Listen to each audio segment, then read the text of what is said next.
ശങ്കരേട്ടാ, ശങ്കരേട്ടാ,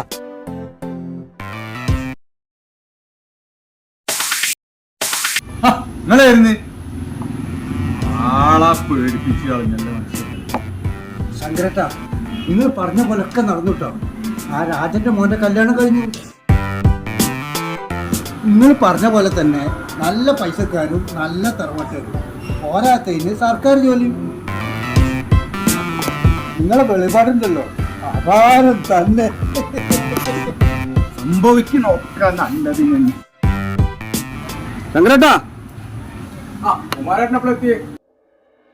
ബാബു, അന്റെ ഏട്ടന്റെ നാടകം തിരിഞ്ഞു വെച്ച് നടക്കുന്നുണ്ടെന്ന് കേട്ടല്ലോ. അതെ, ഇത് ആർട്ട് സൊസൈറ്റിയാണ്. ശങ്കരേട്ടാ, ഞാനൊരു സംശയം. ഈ തിരൂർ ആർട്ട് സൊസൈറ്റിയെ കുറിച്ച് നിങ്ങളുടെ അഭിപ്രായം എന്താണ്? തിരൂർ ആർട്ട് സൊസൈറ്റിയിൽ ബഹുഭൂരിപക്ഷം അംഗങ്ങളും നമ്മളെ സുഹൃത്തുക്കളല്ലേ. തിരൂർ ഒരുപാട് സംഘടനകൾ നാടകം നടത്താനും സംഗീത പരിപാടികൾ നടത്താനും അല്ലേ, ഇതൊക്കെ നിരന്തരം സംഘടിപ്പിക്കുന്ന ഒരൊറ്റ സംഘടന എൻ്റെ അറിവിലുണ്ട്. അത് തിരൂർ ആർട്ട് സൊസൈറ്റിയാണ്. കുമാരേട്ടാ, ഞാനിപ്പോ ഒരു വെളിപാട് പറയാൻ പോകും. ശങ്കരേട്ടാ, വേഗം പറയൂ, അത് നടക്കരുത്. മറ്റുള്ള എല്ലാ സംഘടനകളുടെയും പ്രവർത്തനം നിലച്ചുപോയത് തിരൂരിന്റെ മണ്ണിൽ, ഈ തുഞ്ചന്റെ മണ്ണിൽ തിരൂർ ആർട്ട് സൊസൈറ്റി എന്ന സംഘടന എക്കാലവും നിലനിൽക്കും.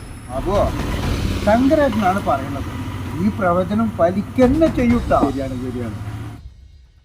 തിരൂർ ആർട്ട് സൊസൈറ്റിയുടെ പുതിയ നാടകം ശങ്കരേട്ടനെ കുറിച്ചാണെന്ന് കേട്ടു. ഞാനും കേട്ടു. ശങ്കരേട്ട എവിടെ വെച്ചാ? കുമാരേട്ടാ, ബാബു, തിരൂർ ആർട്ട് സൊസൈറ്റി സംഘടിപ്പിക്കുന്ന ശങ്കരേട്ടന്റെ വെളിപാട് എന്ന നാടകം മെയ് 31 ശനിയാഴ്ച വൈകുന്നേരം 6:30 ഇവിടെ വെച്ച് നടക്കും. എവിടെ വെച്ച്? ശങ്കരേട്ടാ, എവിടെ വെച്ച്?